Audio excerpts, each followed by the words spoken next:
Greetings, everyone, and welcome to the Grace, Peace, and Balance radio show by Gabi Abdelgadir. And this is episode 68. And today I have a very special guest for you, Teresa Vermillion. And I'll tell you a little bit about, she's a lot more than she gives herself credit for, but I'm going to read her bio, her brief bio. So Teresa is a leader in personal growth area. She's the creator of Lighter Life Coach, where she combines her experience and knowledge in education, health, personal growth, and fitness to create programs for her clients. She specializes as a life coach that guides women get the life they want by helping them end the struggle with overweight and overwhelm so they can have a lighter body and a lighter life. Teresa has a degree in education along with multiple certifications in health and fitness. She lives in Cincinnati, Ohio, with her husband and occasionally one of their grown kids, 3 grown kids.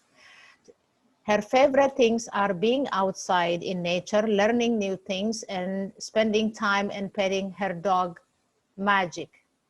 You can find out more and reach her at lighterlifecoach.com.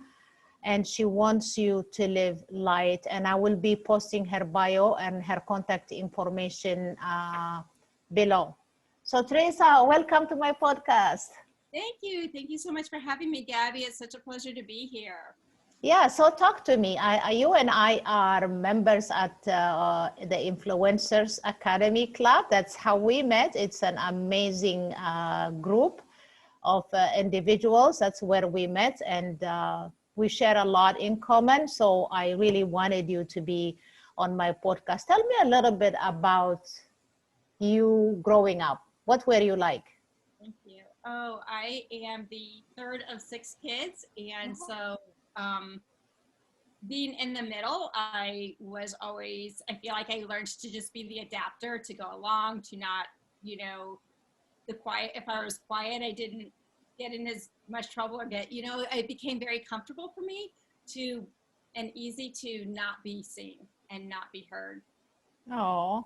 Weren't misunderstood. And I mean, I loved it. I think I have 4 brothers. And so it, of course that always contributes to creating us, how we turn out as adults and the choices that we make. But I loved being part of such a big family, and we always had fun. There was always somebody like up to something to make it fun, funny. Yeah, excellent, beautiful. Oh, compared to me, I'm only like me and my brother. So it was only the 2 of us, and he was 6 years older than me. So it was not fun. He used to get me in trouble with my mom all the time, checks my books and my homework every day. And oh yeah, I got a beating because of him several times in my younger days. Anyway, but because, he's older and he's a boy and he was a genius, if I may. And anyway, yeah, so talk to me. How did you get into this health and fitness thing? Was it like something you went through, or how did you get into it? Yes, of course. So I was teaching school. My degree is in education. I was teaching elementary school, 6th grade. I did that for a little over 5 years. I taught 5th grade first and then 6th grade. And then I met my husband and we got married. And within, a few very short years, we got married, had 3 kids, had moved 4 times, including an international move. And everything was wonderful. Life was like, exactly how we chose it to be. But it was all of a sudden, it felt like all of a sudden, it wasn't all of a sudden, but I was at the bottom of my own to-do list. I was taking care of everyone and everything else, which is what you need to do when you have, 3 young kids. Yeah, absolutely. But you certainly lose yourself, and it was a little bit, you kind of lose your identity because you are making it about everybody else. And I don't mean that to be, there's no judgment on that. It's not a thing. It just is.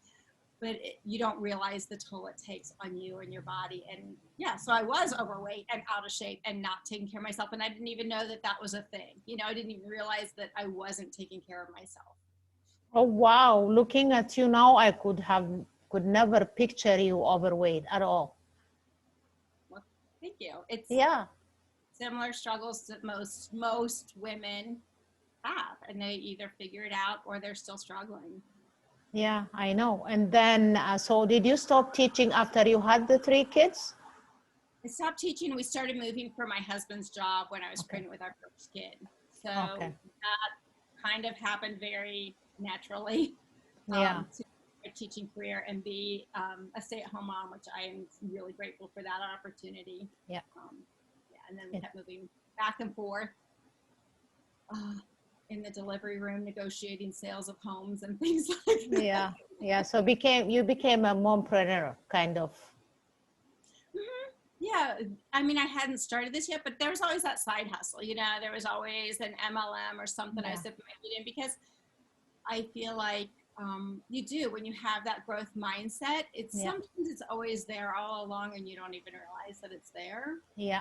So there Absolutely. was And then how did you get this coaching program? Or you've been studying personal growth, obviously. Can you share who are the people you followed when it comes to personal growth, or the books that helped you?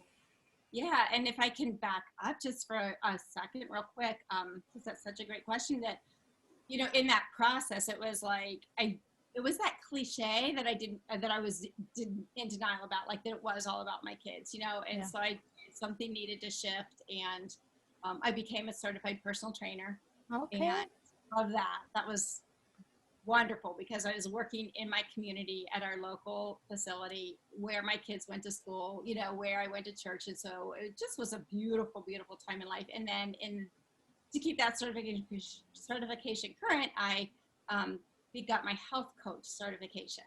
And Okay. Nice. so health coaching was a beautiful catalyst. It did kind of point me in the direction of coaching. Yeah. And some of the things that come naturally to me, it just made them that much better. So it was more skills and tools to help my clients get the life that they desire Yeah. and make the health changes that they're wanting to make. Yeah. And even in that, there was still some struggle. There was still, like, they would work with me, but there were all these other changes in their life that they were struggling to make or to stick to. Yeah. And that just always got me thinking. And I also was having these really amazing conversations, very intimate conversations with women, with friends, with clients, that it was like, we're amazing women, right? They're out Yeah. there crushing it, and nobody felt like they were good enough. We struggled with our weight. We struggled with how well we were raised in our family. We struggled with keeping up with our homes. We struggled. Everybody either had a side hustle and or a full-time job. Yeah. Nobody is. I was like, and that was kind of like, whoa. What women are feeling on the inside and how we look like we've got it all together on the outside was like very incongruent. And that was like, this needs to change because I think we're all pretty amazing, So Yeah. that did launch me that, in this coaching piece to be like, hey, let's shift this a little bit and start just really feeding into women and letting them understand and learn Yeah. how amazing they are on the inside. Because I think on the inside we feel it, we Yeah. kind of get that disconnect along the way on our journeys, right? Yeah. It happens and things take over, but then we feel stuck. So Yeah. yes, people that I follow are Tony Robbins, Brooke Castillo with the Life Coach School, Trish Blackwell with she's at trishblackwell.com. She's a fantastic coach. Who else really? Samantha Scally with Hungry for Happiness. She has fantastic programs, and there was someone in Australia. She does the Emerge Body Image Movement. Her name is escaping me at the moment, but I know I'll think of it later. Yeah. Surprising. The three last names you mentioned, I'd never heard of them. Maybe you should message me. I should Google them out. I should check them out. Yeah, they are some of the real leaders in this space, in this industry of personal growth and development. They all have their own niche as well, which is they focus on health and fitness as well as mindset. No, not necessarily. Brooke Castillo's program is really is just a model to help us understand and uncomplicate. These are my words, not hers, but I was thinking about how to explain this, and kind of uncomplicates the humanness and emotions that we go through every day. We feel a lot of emotions, but we're so busy thinking in our heads that we don't typically go through and feel our emotions. Yeah. Yeah. I would think most people, if they're not familiar with Connie Robbins, he's easy to find. And he also, it's really interesting too, in learning all the things I've learned about coaching and seeing what other coaches coach on and their niches and similar themes in it. And Yeah. And that's how I know too, like if there's someone that I think is a really good person to get information from and learn from or not, Yeah. depending. John Strausser with Insight Coaching is also a good one to follow. Samantha Skelly, who does Hungry for Happiness, she is a real pioneer in this movement as well, where she is like, it is, you know, so I take that, all that life coaching, my niche, since I come from the health and fitness and wellness industry. Mm-hmm. And now it's life coaching for wellness instead of trying to insert coaching into wellness and fitness. So Yeah. I kind of flipped it a little bit because we're trying to force those changes. We want to force those habits and just like restrict what we're eating and pound our bodies and, you know, force these habit changes and really, and then we get upset when they don't stick, right? We think Yes. there's something wrong with us and we just need more discipline and we need motivation. And until we go back and address what's going on in our hearts and in our minds, our belief systems, how we think, how we talk to ourselves, deal with our emotions that most of us bury because we were taught to bury our emotions, right? Yeah. Oh my God, especially the older generation. Tell me about it. Mm-hmm. And that's what we do. And that's what we learn to feel our feelings, deal with the emotions in our bodies. Because that's what happens when we overeat or overdrink or binge out on Netflix or social media or whatever. So you can see where it's not just food. Some people binge on exercise. You know, some people binge on restriction. So whatever it is that you choose for your binge, we're just trying to numb those feelings. We feel uncomfortable in our bodies. We feel pain. We feel hurt, something. And we just want to numb that feeling and make it go away because we're not used to and we haven't been taught to feel Yeah. the emotion. I know, but the thing is, you're right, because even if you teach these women how to lose weight and how to eat and how to exercise, if the mindset is not changed, it's not going to help them. So changing your mindset is extremely important. So that's a very nice combination for me. When I had my son, I only have one son, I did not put on weight, shocking. But I went through major postpartum depression. All you had to say to me those days is, when my son, up until he was like 6 months, all you had to say, especially if I felt it was a genuine question, "Hi Gabi, how are you?" I would start bawling my eyes out. That is 6 months. It was horrific. A song from the 80s, a song from the 90s would come on the radio. It would remind me of something. I would sit and bawl my eyes out. If like I open and something is missing, and my husband, I had asked him the day before and he didn't bring it, I wouldn't argue. I wouldn't do this. I would just go sit in my room and bawl my eye. Oh my goodness. No matter how much I read, I think everybody knows by now I am a book addict and I am a health addict. But no matter how much you read about certain things, you do not understand them up until it comes to you. That goes for mental illness as well. I read a lot about it, but you don't know how bad, how hard it is up until a close family member, you watch them go through it. So that was for me when I had a baby, but I never put on weight. Weird. Yeah, but before I got married, I was up to size 16, going to size 18. I know it's hard to believe right now because I am size 6 right now. I went to the gym 3 times a week. I jogged, but this is what I did. I would be jogging for an hour. The ice cream truck would be there. I would pick like a double ice cream on my way home. So that is like it. My friends used to make fun of me. What's the point of you jogging for an hour if you're gonna stop at the ice cream truck, you know, like.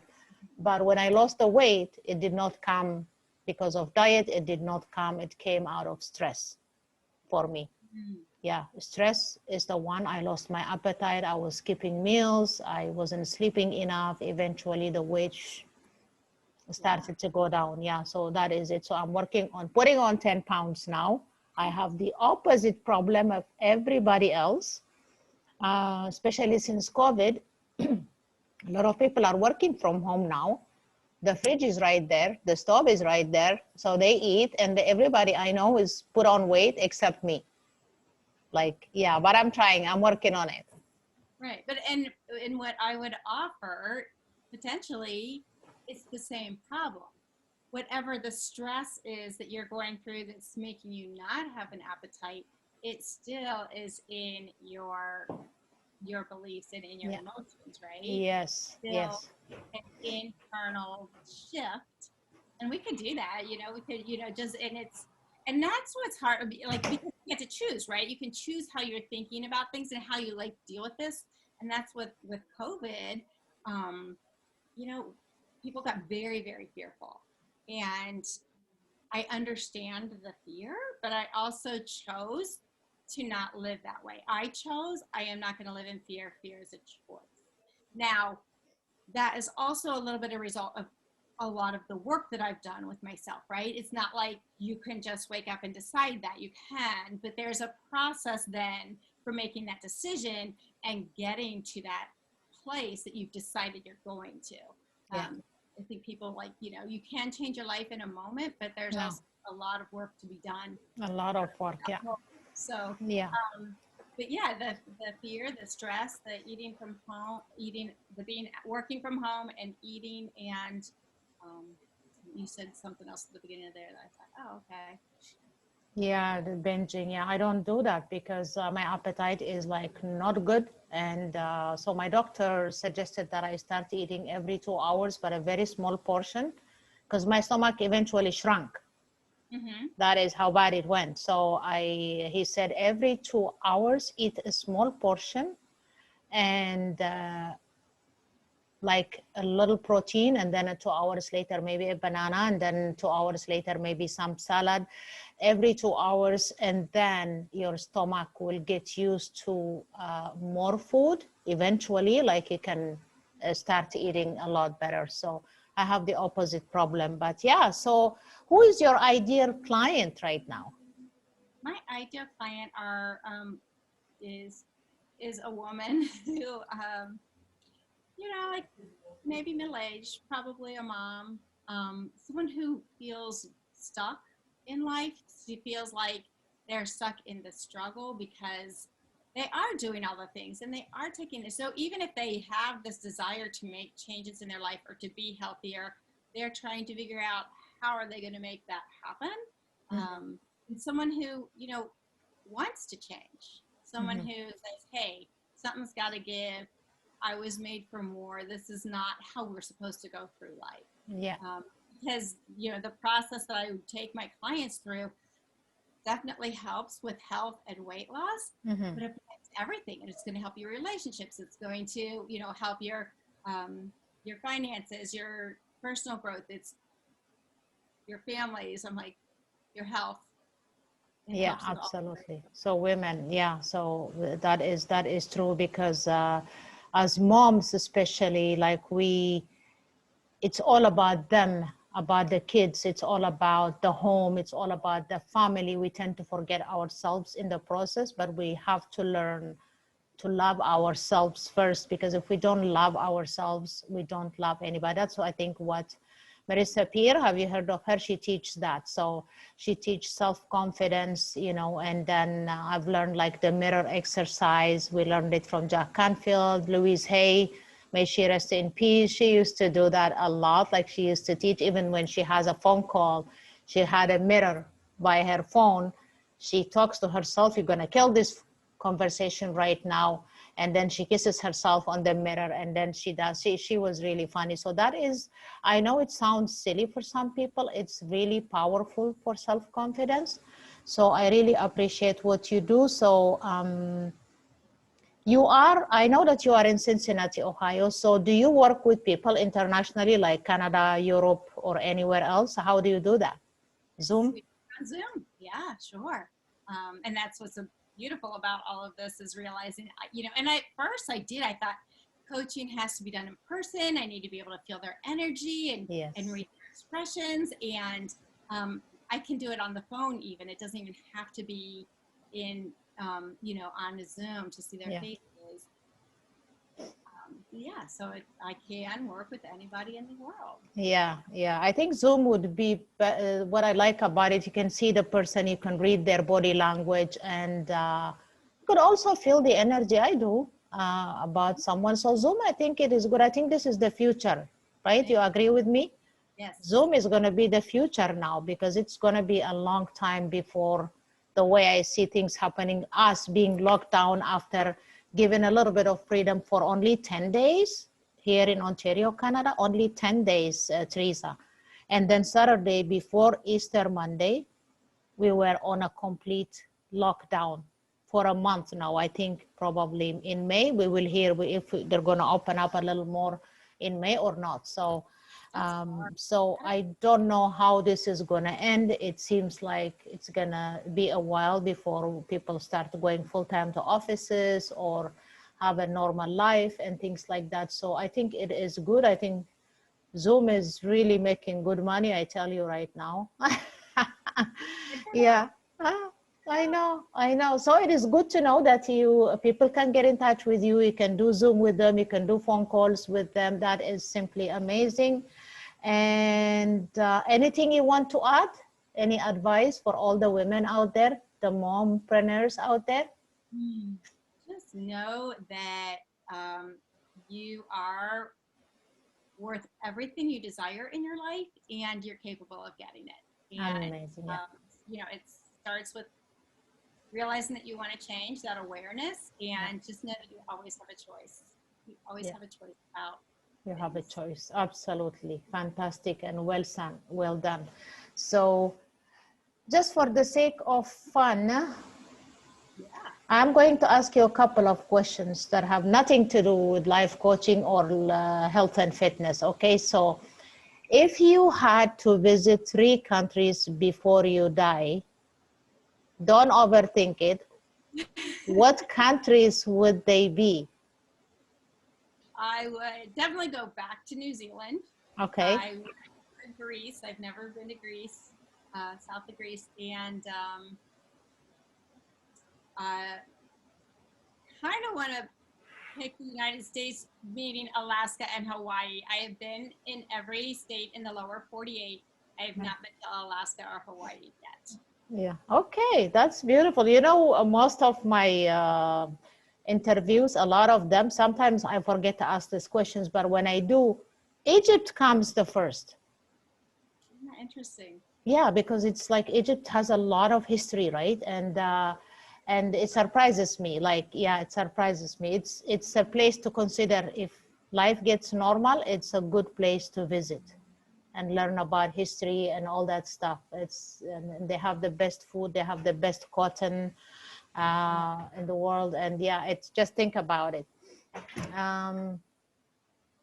That is that. And then the next question is, if you have one dream that you need to fulfill before you die, just one dream you want to fulfill before you die, what would it be? The first thing that comes to mind is having my book published. Okay, so you haven't published yet? I'm not published my book yet, no. I think I do better at communicating my message in person and speaking. And so it doesn't come out the same in print as it does coming out of my mouth. So I may have to speak my book to life, which is fine. There's, ways of, but your book, okay, after this, but that's one of.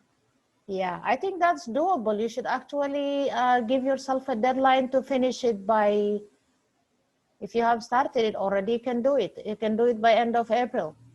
Yeah, and did you know how we all have projects we're working on? But I mean, now I'm like, oh wait, I should talk about like the dream home on the beach, or the motor home, and just drive Route 66 and just go visit all the places. Yeah. Like I said, in the United States is just a beautiful, beautiful country. So there's always fun dreams to be had. To do, yeah. In Canada also, I have to say, we have a lot of beautiful places that we never knew we existed, except like 2 years ago, I started like going for a drive, renting these Airbnbs in this, oh my goodness. And I said, all this is like within the Ontario. This is just one province I'm talking about. It's absolutely gorgeous. So yeah, I think it's like you have to know what you have, visit where you are first. And I'm a traveler, so I used to be, at least before in my younger days. And yeah, there are beautiful places. It doesn't have to be far away. Like you just go connect with nature and things like that. So yeah, a book. So if you're busy, I'm gonna give you until end of May. How about that? Thank you. Okay, I said August 31st, but so you're No, absolutely not. That is way too far. I'm gonna keep you accountable. So end of May is your deadline. And if you need help, I am an editor and formatting. I do editing and formatting and publishing. So if you need help, I don't do that like as a business, but I mean like on the side, I do that. And if you need, but I think end of May, you can do it. I agree. I agree. We can do anything we decide we want to do.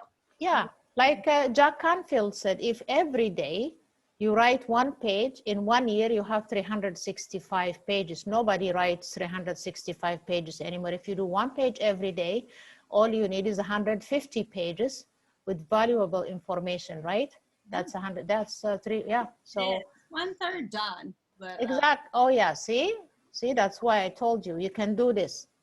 So, okay, so it was a pleasure having you. And I know like it was a pleasure. We can do this another time again. And I am going to be putting, for all people who are watching or listening, I'm going to put Teresa's information and how to get in touch with her. And thank you so much for being on my show. my pleasure. My pleasure. Yeah, Thank you. thank you. And I wish you, everybody, grace, peace, balance, and harmony. Thank you very much. Until the next episode.